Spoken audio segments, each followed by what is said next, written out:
Okay.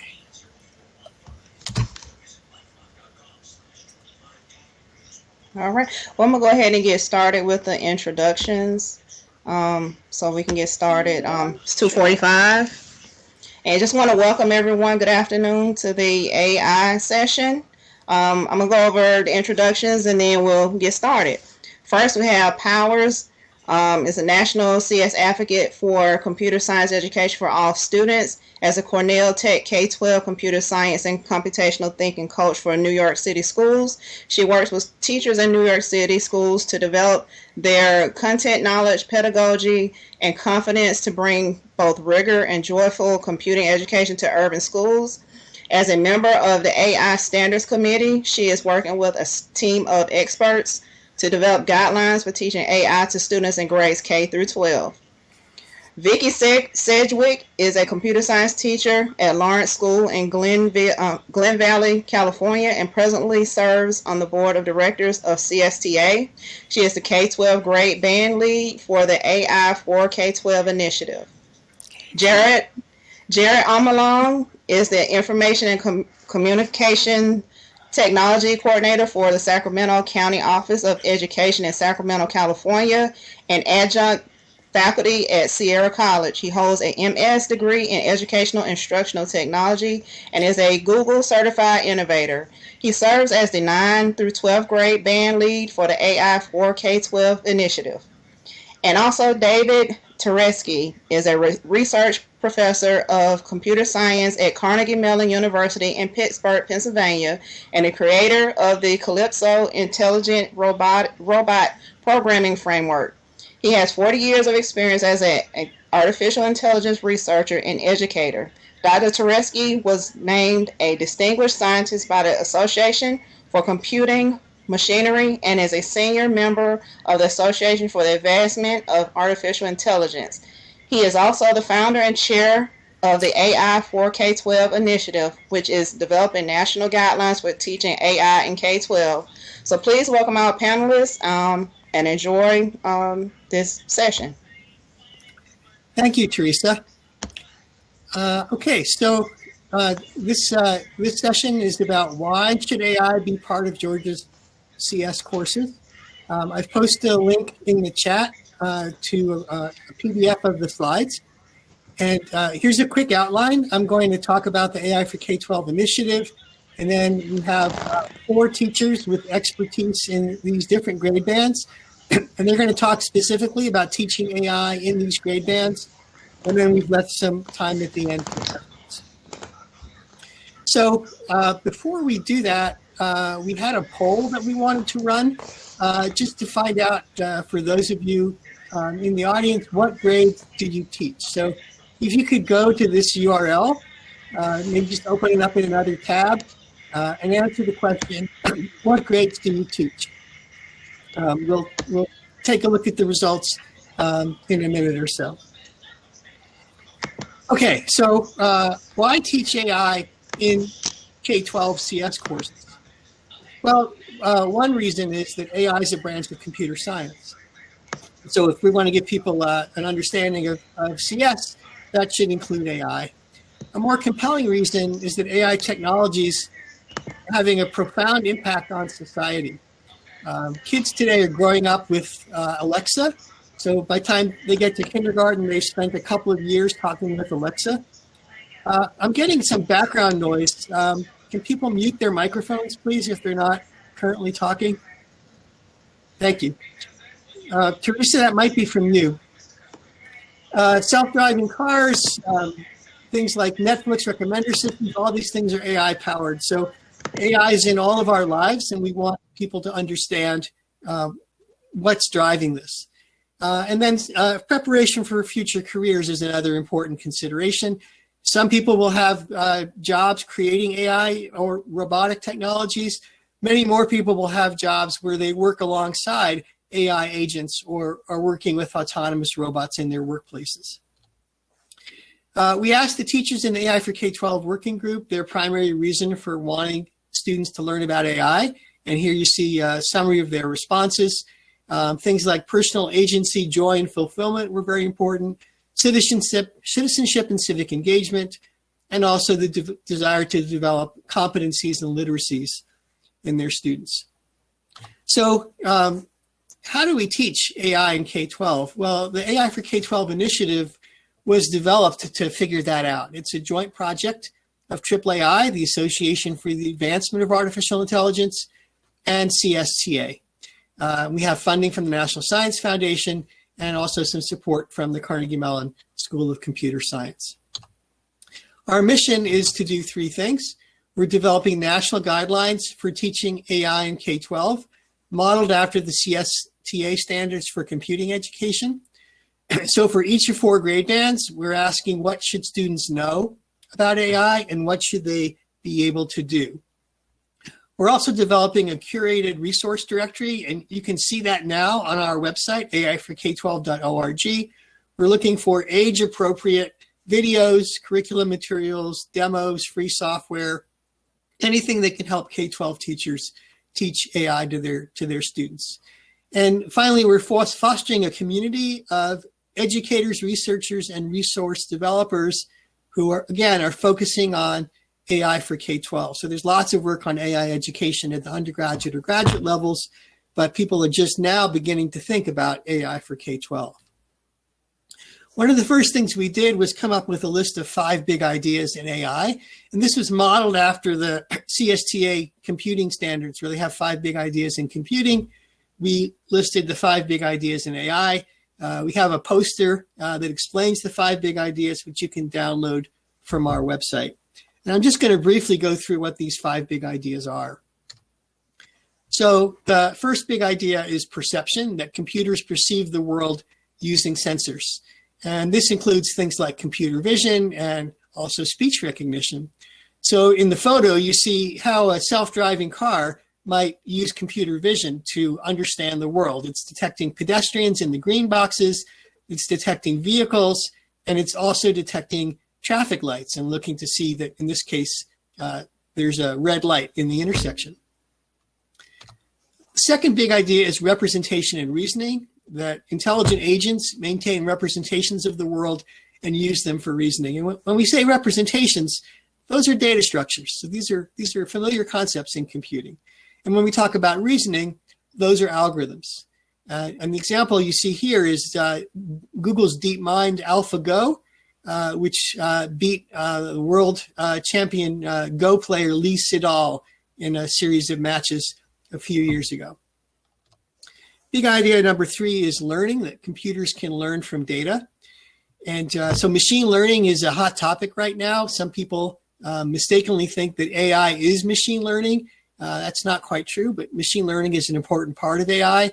A lot of the advances in AI in the last 10 years have been as a result of getting more powerful machine learning algorithms, which have made things like computer vision and speech understanding much more reliable and much more useful. Big idea number 4, natural interaction, says that intelligent agents require many kinds of knowledge to interact naturally with humans. So when you ask Siri to do something, how does Siri understand what you're asking? That's natural language understanding.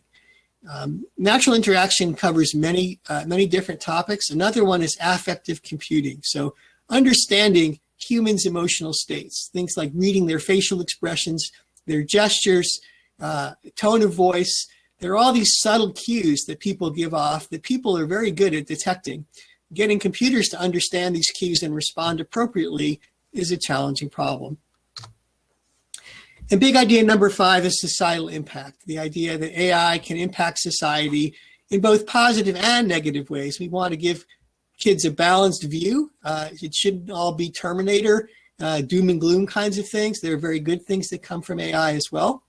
So we want them to understand the economic and employment impacts and also the ethical issues. When you have AI systems making decisions about people, we want to make sure that those systems are fair, that they don't suffer from bias, that they treat people equally, and that they are transparent so we can understand why these decisions are made.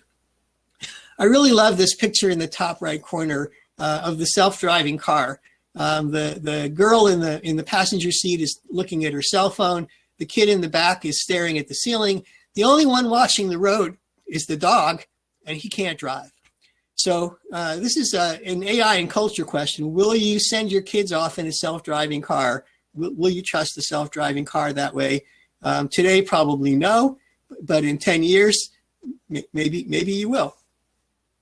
So there are a bunch of demos that people are developing to help kids experience AI and see how AI works. And I want to very quickly show you one of these demos. This is a speech recognition demo. So I'm going to unshare this screen so that I can share a different tab.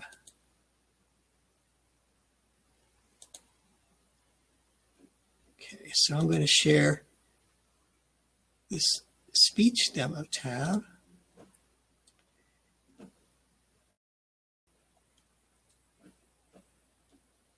Sorry. So what this demo does is it shows you Google speech recognition. As I speak, it's showing you a transcript of what I said. But you see that it doesn't always get it right. So it has to entertain multiple hypotheses and hope that one of those is the right one. Which is which? No man is an eyelid. Okay, so I think that's all I want to do on this demo here. I'm going to go back to the slides and we're going to turn things over to the next speaker, which is Vicky.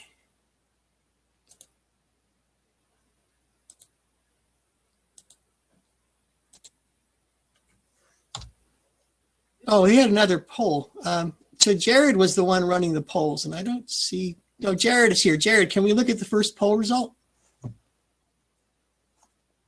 We sure can. Now, so it looks like a nice distribution of K-12 teachers and a few folks that may identify as a counselor, administrator, or other. So again, thank you for sharing your background. It helps us kind of understand our message to you as we talk about the different big ideas and how they might play out in the different grade bands. If you give me a moment, I'll switch polls and we will ask the second question now.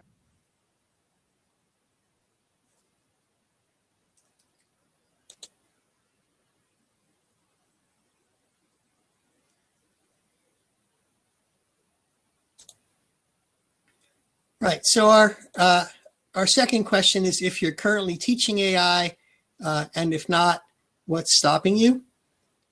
So is it it's the same URL, right? So you can just go to that URL, and Jared will switch it to the second question. While he's doing that, let's move on to Vicky's presentation. All right. Okay. So why should you teach AI in K-2? Well, K-2 is where the foundations are laid for what students will learn during their entire educational experience. And I truly believe that computer science, including AI, should be included in the foundations. In the Georgia Digital Awareness K-2 standards, it says that students should identify that technological innovation changes how people live and work. AI definitely has done that and is doing that for our K-2 students right now. It's going to continue to do so. So it's important that we start teaching students about this, even in K-2. They need to understand what AI is and what it's not, and know that it's not magic. But what might it look like in K-2? Let's look at a couple ideas that might fit into things you are already doing, perhaps, in your CS classes. So another of the Georgia standards says that students should practice using and identifying basic hardware and software using accurate terminology. It's a great place to start talking AI and how AI fits in there. One of my favorite ways to introduce hardware and software is using the book, Hello Ruby, Journey Inside the Computer. It has activities built in to help teach hardware and software. And one of those activities talks about human senses and computer sensors. And that's a great place to start adding that hook in for AI. For schools with access to robots, like the 3 you see here, students can go on a sensor hunt and see if they can find the sensors on the robot, perhaps through demos so they see what the robots can do. So for example, there's no sensors on a Bee-Bot. Dash has simple sensors. It has microphones, so you can program it to react to sound, but it has no idea what you're saying. So there's no perception there. But if you happen to have a robot like Cosmo, which is a third robot post here, it has AI. So it can recognize, for example, the faces of students or understand what you are saying to it. So it's a great way to show it. But not all schools have those. So another way that schools might do it, you might not have access to robots, but you might have access to smart assistants. And I'm not necessarily talking just Alexa and things like that. So what I've done with this is I've brought up one of the classroom monitoring apps. There's 2 shown on the screen, and those will react using the microphone to noise levels in the class. But if you have students ask a question of those monitors, again, there's no perception. They're not AI, they're just listening for sound.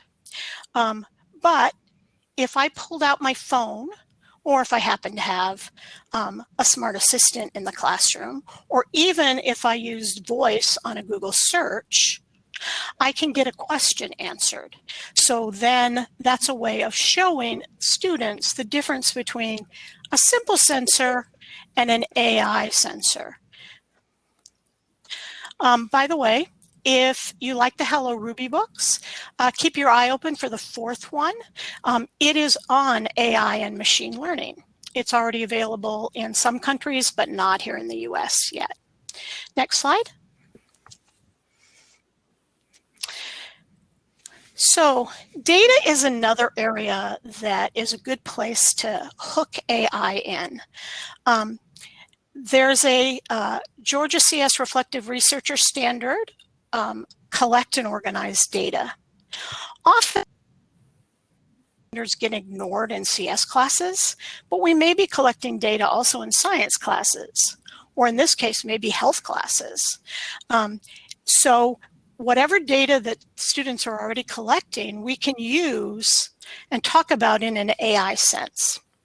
In this example, the teacher would provide the pictures that are in the 2 circles and ask the students to actually classify them into the appropriate circle. What are the healthy foods? What are the unhealthy foods?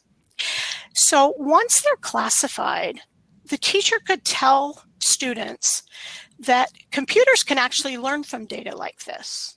Humans can label data and then use it to train a computer to understand, for example, the difference between healthy foods and unhealthy foods. The twist is you then give the students a green gummy bear and you ask them, where should that be classified? Well, as a human, we're going to want to put it in unhealthy foods. We know it's candy. But where would an AI agent put it? If we go to the next slide.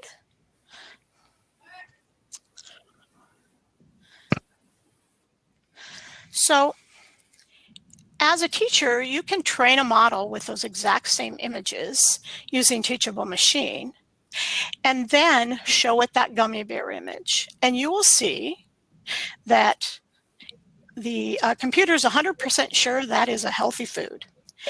And what I like to do is then ask the students why. Why did it think that was healthy? This is a clear enough data set that usually, even at K-2, they can say, oh, well, all the green foods, all the healthy foods are green and the gummy bear's green. There isn't anything green in the unhealthy foods. They can usually see that. It's also fun to go a little beyond that and say, How would you fix the problem? And have them come up with some other foods we should put into both healthy and unhealthy, and then retrain the model. It's pretty quick to do, especially in this case, there's only 10 images. And you can show the students what an AI model might do with theirs. One thing that you can do if you'd like to, I'm going to stick for you a link to this model in the chat really quick, if I can find my link here. And you can go and try it yourself. Go find a picture. If you go find a picture, and if you go to that link, it will open this model. All you will see is the right-hand side. You're not going to see all the pictures, but you can choose to do a file, go download a file, go download a picture of, for example, go download a picture of watermelon, or of a, I'm going to quickly go over here.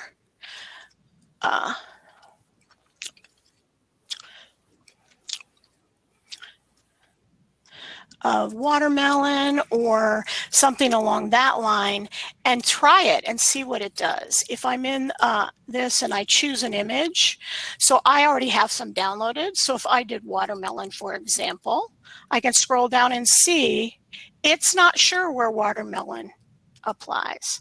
Try it with an apple, see what it does. All right, we're ready to move on to grades 3 to 5.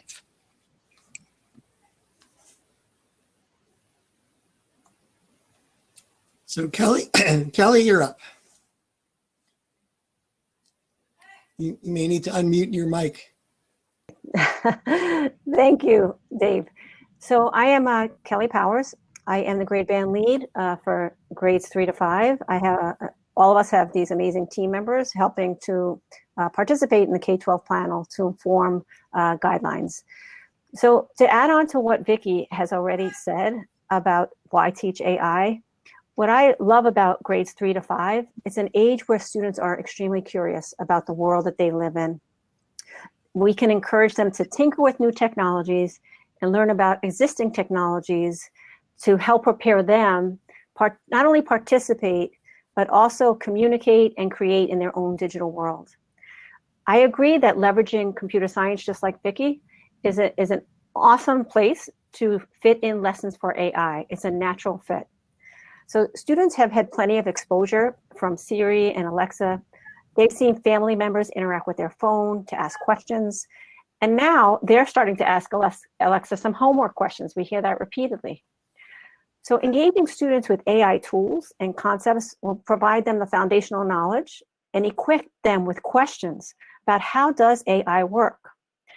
They'll see that they could perhaps be future AI innovators after reflecting on how the flaws and the wonderful things that happen in AI, working on collaborative teams to influence the future design of AI, to include input from a wide variety of people from diverse cultures, diverse experiences, and backgrounds. Here are a few ideas that I have used in grades 3 to 5. So like Vicki, students in grades 3 last year with me, we did have some Cosmos to tinker with in our classroom. And students were able to engage in the study of perception using the Cosmo robot.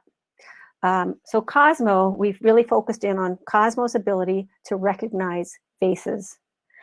And an opportunity in computing systems, which is one of the big ideas in computer science, is a great place to tuck this lesson into the CS curriculum.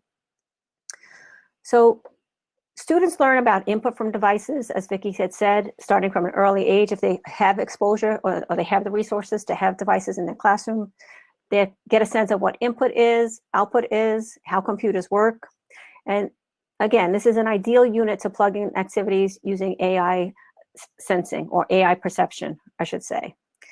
So Engaging students in facial recognition technologies is something they're already becoming familiar with the feature of the latest iPhone to use facial recognition to unlock your phone, and even in stories they read about for public surveillance systems. So building on the experiences that they have covered, actually even in an unplugged situation, as Vicki had stated, the journey into a computer with Ruby, students are beginning to understand what is input.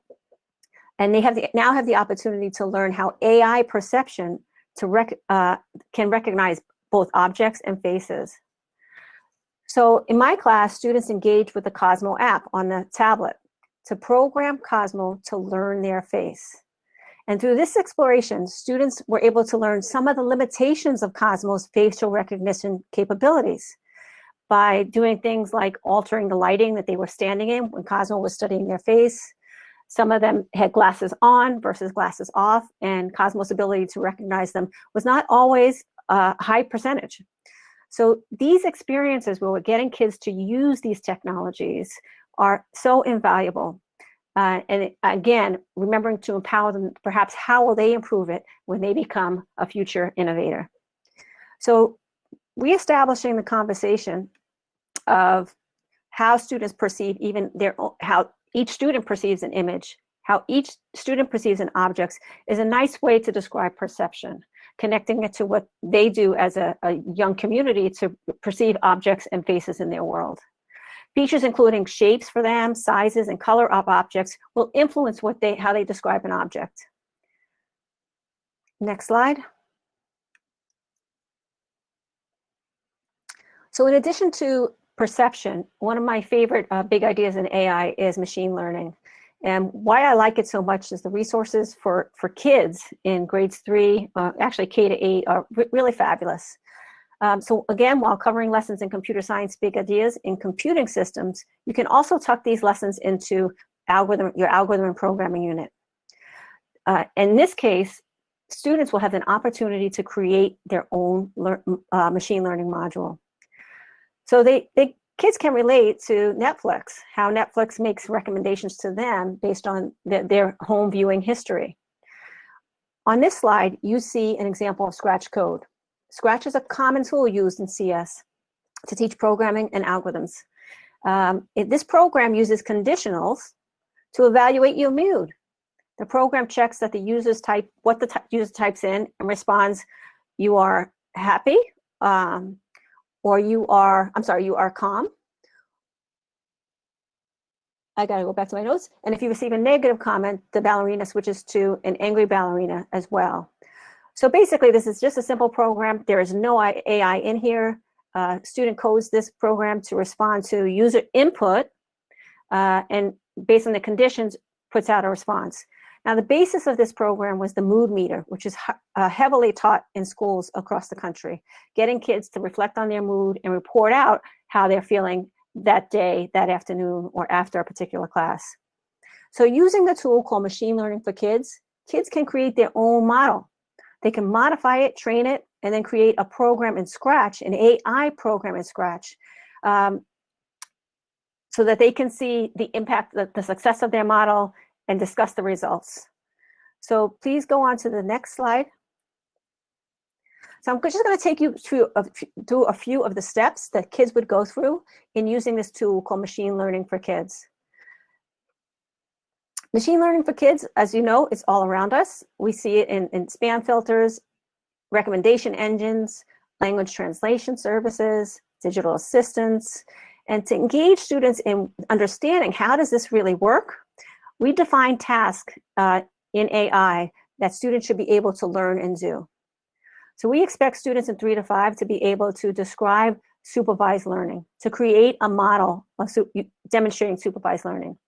We expect students to be able to interact with machine learning projects by training its own model, their own model, and then be able to create a Scratch program that uses a model that they have trained, and then describe how the algorithms and machine learning model that they created can possibly exhibit biases. So in this next slide, you'll see that student created a model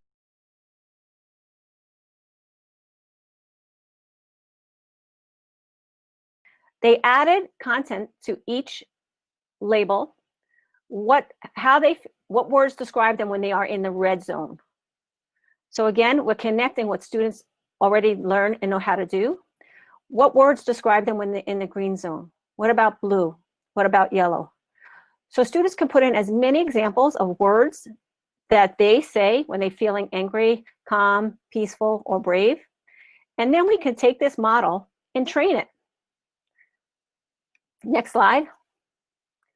So here you're seeing the second window in the process of training and creating a model on machine learning for kids. So what I love about this window is that after defining the labels and identifying examples under each label, kids can interact on this site. And first they'll have to train their model, there's a button click, and then they can interact on the site and get feedback about what they put in. So if I put in, I'm feeling blue, and my model says that I'm happy, the students reflect immediately. Why is that wrong? Why is that right? So you can see, just using this website and not moving on to the next step, which is Scratch, is what we want to do, students get a lot of feedback and this creates awesome dialogue. They get to evaluate their own model and improve their model. They can go back and change it. Okay, this next slide is the third window you would see in machine learning for kids. And pretty much this is where we go into a programming language. Take the model we created on this website and bring it into a programming tool like Scratch, Python. So I chose with my students to go into Scratch 3. And what this does is opens up a Scratch window with the model as part of the Scratch project.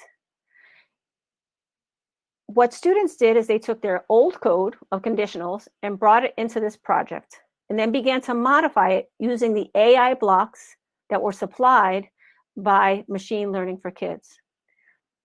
And if you study this code, it's basically quite simple. A student interacts with this model by putting in how they're feeling. If when they respond, the model is determining if they're blue, green, yellow, or red. So if they get any weird results, students are engaged in, next slide, Dave. Students are engaged in discussions. Like, why is this model saying that I'm blue when I'm really red? So again, this particular tool, machine learning tool, is so impactful for kids to experience, tinker with, create, and modify models. So Dave, if you have a quick second, can you play the video? And no, you don't have to turn up your volume. And you can make it large.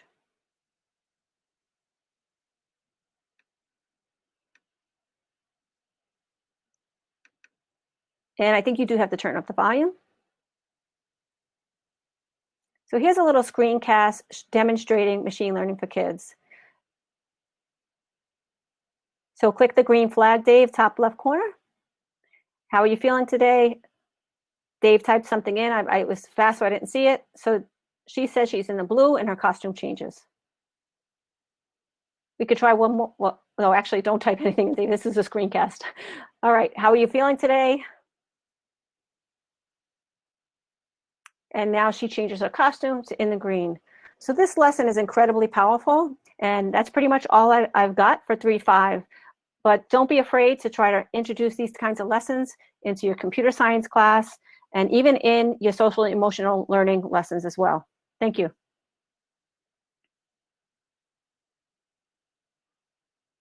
Hi, I'm Charlotte Duncan. I'm here to talk about AI in 6 to 8.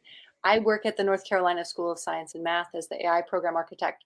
I am fortunate to teach both middle and high schoolers, as well as developing programming and curricula for K to 8. So I get to work with all the ages of kids, and most recently I've been working with these 6 to 8 kids, and I'd like to tell you a little bit more about what I've been doing with them. Go ahead, Dave. So 6 to 8 grade, 6 to 8, they are really interested in themselves and relationships and where they fit into the world. And so I like to spend a lot of time thinking about the ethics of artificial intelligence with these middle school students. They can do intro programming. They can do some of the things you've seen K to 5 to introduce concepts. But I like to dig in a little bit more about what's happening with AI in the world with these students. And these work in a language arts classroom or in a history, social studies environment as well, where maybe you're thinking about World War II and what would happen if we had surveillance that we have here in 2020. So you can kind of tie these into other curricular areas. It doesn't have to be a separate computer science class, but they also work in after school programmings and AIG pullout programs. And so if we go to the next slide, we'll talk about a couple of the tools that I use with 6 to 8 year old or grade 6 to 8. This is a program, a lesson plan that I developed about the Guess Who game. And I have this full lesson plan curricular package, 2 classroom sessions. If you email me, I'll be happy to send it over to you. And what it does is it takes the standard Guess Who board game, which is incredibly racially biased. The original classic version has 4 people of color, only 1 woman, has 6 women. Yeah, so it's really kind of a mess in terms of actually being an equitable board game. And so the students and I kind of unpack that. We talk about why this game was developed the way it was and how it's really unfortunate if you're that one Black female on the board. And so they really dig into this. And then we talk about the algorithmic design of like, how would you identify the most popular character or the least popular character? What steps would you use to identify that person? We have them give a score for how many steps it takes. And then we compare this to the score that the justice system gives, Pred poll. And we talk about this real world application of what does it mean when you give a score to someone and then judge them based on that score. And so then the students redesign the game, and we talk about how we might redesign an algorithm to be fair and unbiased. This is an unplugged activity. It's really powerful. You can see one of my middle school students in this picture who did this activity. So I'd like to suggest that as one possible way to think about AI without programming on a computer. And then if we go to the next slide, another activity that I use is the MIT Moral Machine. You can Google that. You just search for MIT Moral Machine. And what this is 13 questions where students are choosing whether the self-driving car is going to drive into one set of sentient beings or another. And they are, in this case, we've got adults versus children, where there's pets that come up. Sometimes the car is breaking the law. Sometimes there's certain numbers of people there. Sometimes you know that they're a doctor.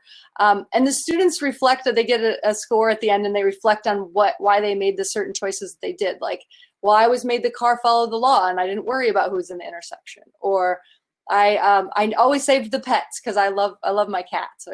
And then we talk about, well, is that what real self-driving cars would actually do? Is that what are the parameters that these cars are choosing? And if you picked that you're protecting the people outside of the car always instead of the people inside the car, would you actually buy that car? Would you purchase a car that chooses the life of the people outside of the car instead of protecting you? Is that a product that we could sell? Probably not, right? Also, these cars always have to follow the law. So if you were making choices where the car is not following the law, what would that mean for the company? I don't think the moral machine teaches about how AI thinks. I think it allows us to think about how we want our systems to function. And the programming that we decide is what gets built into our systems and machines. These AI systems do not differentiate between someone who's homeless and someone who's a doctor. They don't look at the age of the person in the intersection. And that's important to talk about with students and grapple with, what are we actually building in? What are the rules that these systems follow? Okay, so that's what we do with Moral Machine. Let's go to our next slide. This is survival of the best fit. And what this is a game. You can search for that too. And you're deciding as an AI system, who are we going to take to hire for all these jobs that we have open? We're going to use a screening software to determine, well, we only want people from universities that we trust, and we only want people with a certain amount of skill, and we only want people who show a lot of motivation. And we're just going to screen out the rest. And then the process gets so fast that you can't do it on your own. You have to use software. Like, we have to hire so many people. And so we talk about, like, what is being sorted in the world? What buckets are we creating? When we see the examples of this type of software, like Amazon has tried it, we find that bias shows up pretty quickly. And well, you know, we screen out resumes that say women's soccer, women's volleyball, and that becomes a problem. Like, we don't always know what these AI systems are choosing as the things that they are recognizing. So we talk about, well, what processes will we put in place to ensure our systems are doing the things that we want them to do, because we do need that efficiency, or we do want to make sure that we are being unbiased in our hiring. And the goal of AI actually is to make sure that we don't have individuals making decisions that aren't fair because of individual decisions. We can evaluate systems outside of ourselves with a different lens than we evaluate our actual own selves. And that's actually a strength of AI.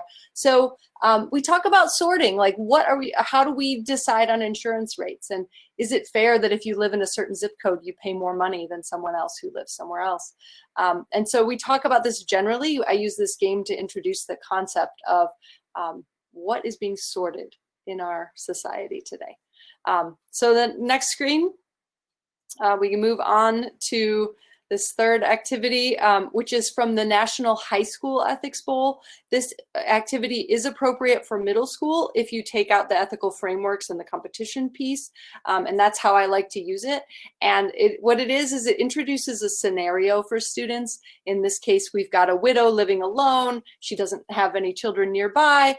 And so the students read this scenario, and there are several of them. They're open source and they're free, and they're encouraged by the National Ethics Bowl to introduce into classrooms. You don't feel like you can't use this material. They are so happy that we're introducing the High School Ethics Bowl to middle schoolers. And then we discuss, hey, would a robot help her? And at its current level of ability, what would that mean? Is this a good idea, or should we find some other way to care for this man's mother?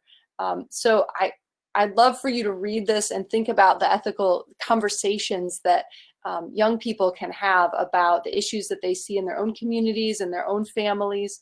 And if you like this activity and maybe you're here from high school, the Tennessee Ethics Bowl has an amazing PowerPoint. I linked it in the notes for this slide, but I don't know that that came through with the PDF. But they have like a framework of ethical ways that you can consider this material. For the middle schoolers, though, it's enough to discuss, hey, these technologies have different types of impacts on different types of people, and something that works for an elderly person may work differently for you. And having them sort of get out of their own bubble of perception of technology. And I like that this is also unplugged. So in classrooms that don't have connectivity in the middle school level, you can still have really rich, amazing conversations about technology. So that's where I'm coming from, is more of an ethical lens. I do also build some technologies, but I think you'll see a lot of that from these other folks. And thank you for being here today.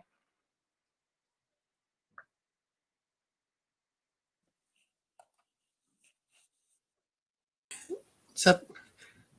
You're up now.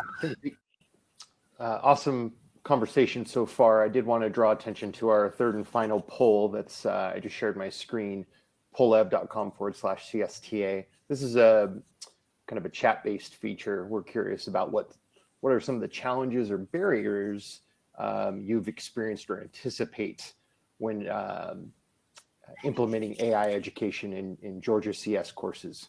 So a few responses already relating to lack of resources, lack of time. Hopefully we can solve for the former. The latter is a little harder to solve for. With that said, I'm Jared Amalong. I'm actually out here in California.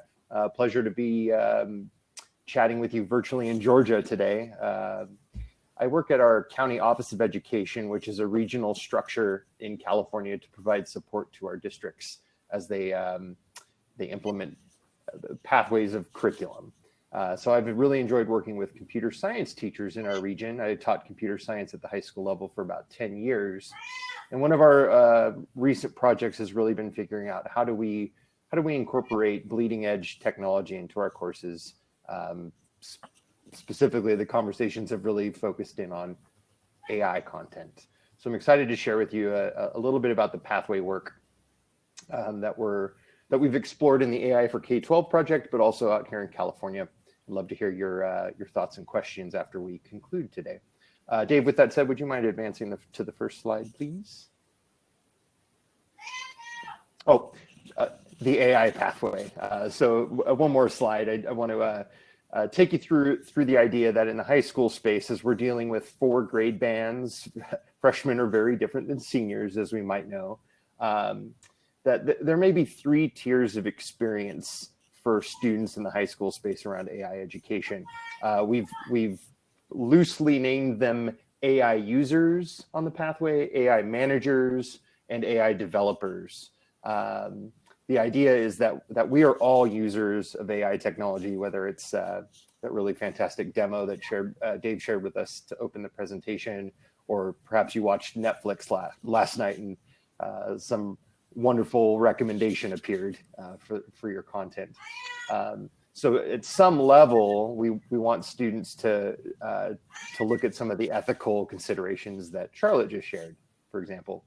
In the high school space, we might also see students start to look at how do we manage the abundance of AI technologies that are emerging.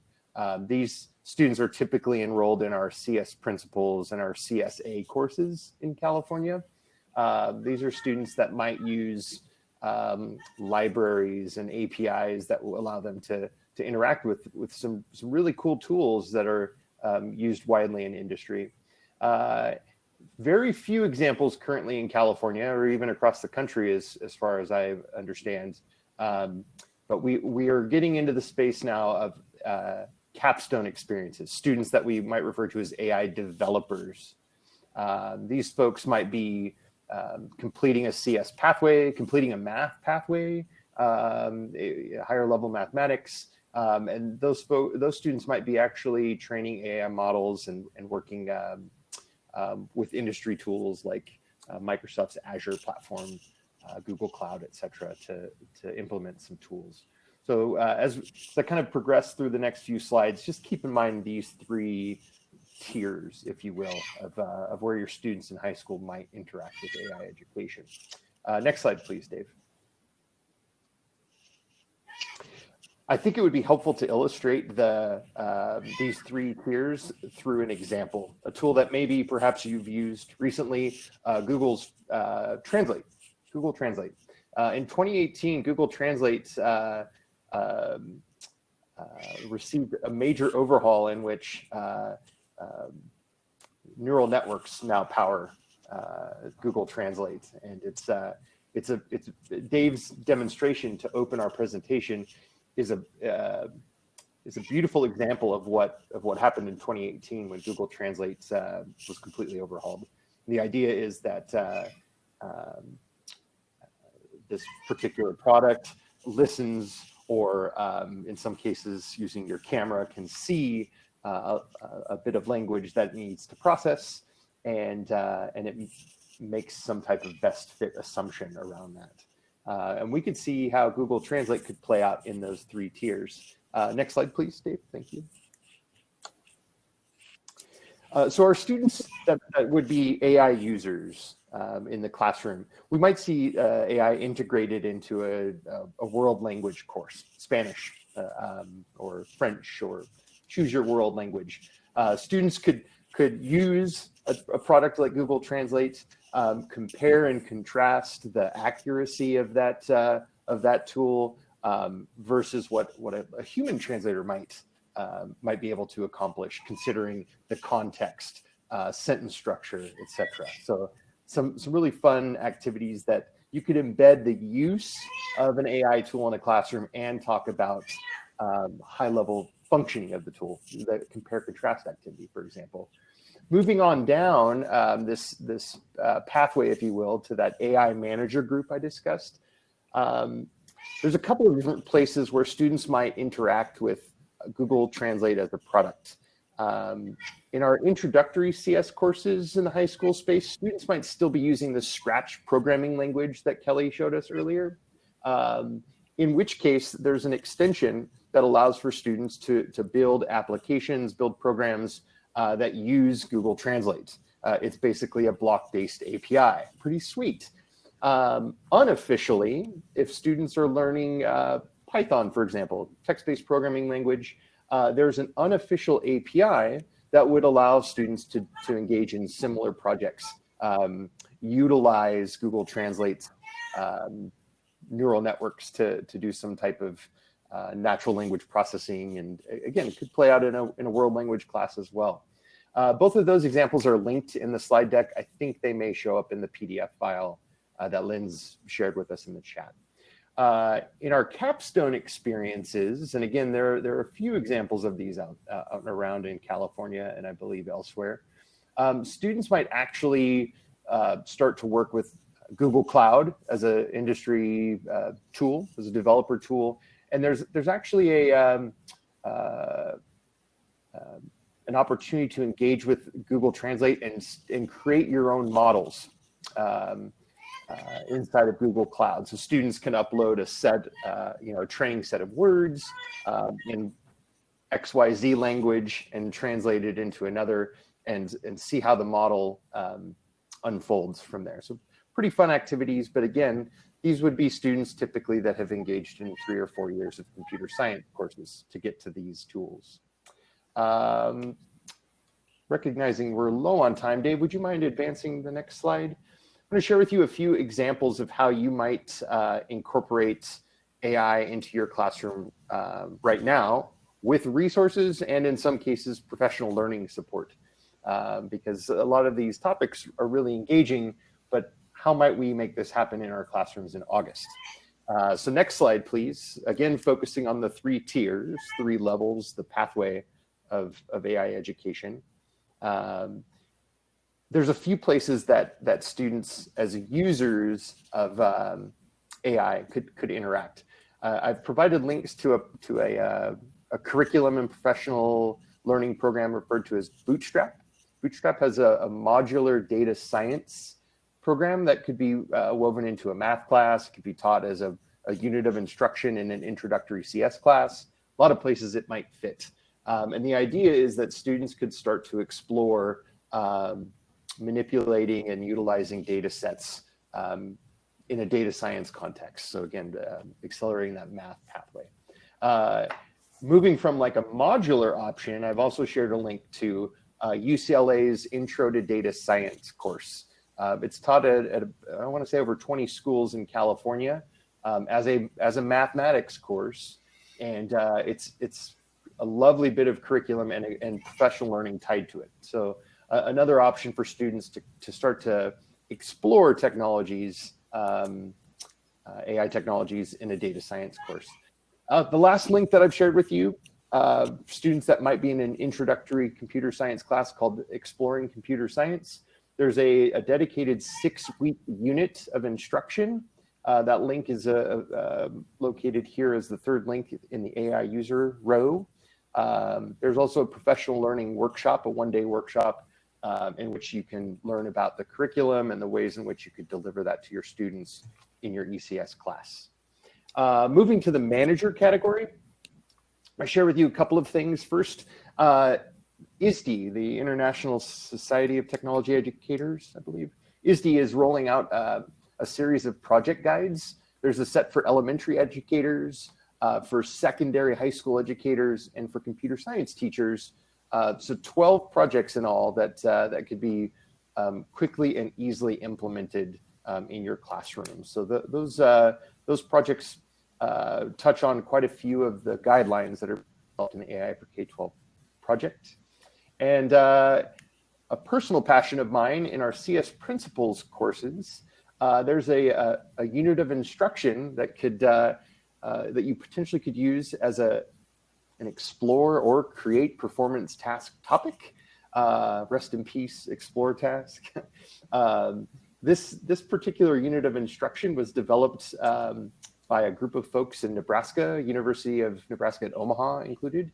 And it's a lovely unit of instruction that uses an old AP technology, Grid World. If you're an AP CSA teacher in the house, you might recall Grid World. It's been repurposed and it allows students to explore self-driving application. It's lovely, lovely activity. That is also linked. Last but not least, this is a new area for us in California. We've seen Google's machine learning crash course used as a portion of like a machine learning class in some of our electives. That's emerging. I don't have a whole lot to share around complete AI developer pathway courses, but for my final slide, I do have a vision for what AI might be in the future in the high school space. I think we're going to see additional resources and professional learning opportunities being developed, building out that previous table that was on the previous slide. And I am curious to see how these things might start to directly align with emerging post-secondary pathways in AI, that we can start to create linkages from our high school courses directly to the college programs so that students can accelerate into their post-secondary degree program, perhaps. So that is a look into the future. It is a hopeful, optimistic one, but things are trending that direction. So that's a bit of why you might consider teaching AI in your CS courses in Georgia. And I'm going to hand it back over to Dave to wrap up and open the floor to Q&A. Thanks, Jared. So if you'd like to get involved, you can join our mailing list, the AI for K-12 mailing list. There's a sign-up link on the AI4K12.org website. We invite you to explore the resource directory. There's lots of links there to demos, videos, books, curriculum materials, and so on. And then there are professional development opportunities. ISTE has a AI course for teachers. Ready AI is doing teacher PD. And I know there are other PD resources under development that we're looking forward to. So we have a few minutes left. Let's take questions from the audience. You can post them in the chat. That might be the fastest way since we only have a few minutes. So if people want to post questions in the chat, we will answer them. Feel free to address them to a specific grade. If you're teaching a certain area, we'd love to address your specific area if you have anything in particular.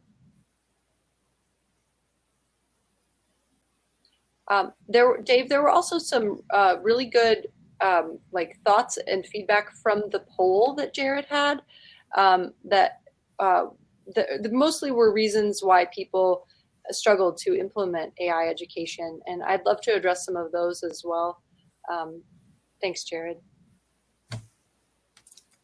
Yeah, maybe you should do that now, Charlotte. Sure. So I teach in rural schools across North Carolina, and one of the challenges in the rural area is bandwidth. So that was addressed in North Carolina through a broadband at school initiative. So there's a backbone for every school. But I never assumed that students at home have internet. So one of the constraints that I always design in mind is that they have to happen in the classroom. We do have a couple of questions that I'll let other people take from the chat. So Kevin Hare asks, do you think these pieces work better as standalone classes or pullouts or integrated into other subjects? So I think it's going to have, you're going to have different answers at different grade bands. In K-5, there probably isn't room for that much in the way of an AI elective, so you're going to need to integrate it into existing instruction. When you get to middle school, there are already schools doing AI electives, and of course in high school, we would expect to see that. Does anyone else want to comment on that? Yes, and that hopefully we are in K-8 integrating into the curriculum, and that we begin using AI in courses in high school while we also offer standalone courses or alongside computer science. Lily asks if we have some AI curricula to share. We do have a few links linked from the resource directory, but I think we're in the very early days, and so we'll be seeing more fleshed out curriculum modules, I think, in the coming years. There aren't that many fully fleshed out AI curricula right now. There's a nice AI and ethics course for middle schoolers done by Blakely Payne. We have a link to that.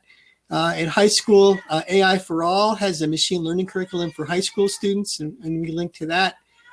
But there's much more that we expect to see in the future.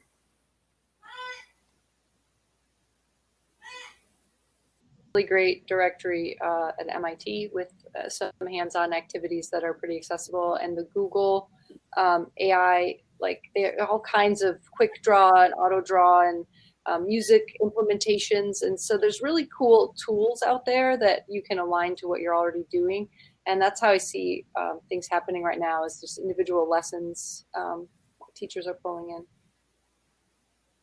I think we are close to time. Yeah, I think we're going to be cut off any second now. So thank you for coming, everyone. We hope you enjoyed the presentation, and we look forward to hearing from you if you have questions or further comments.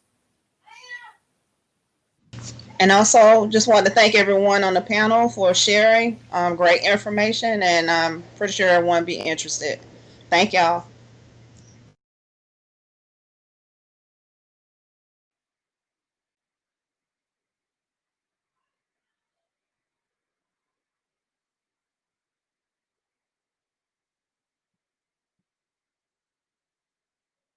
Thank you, everybody.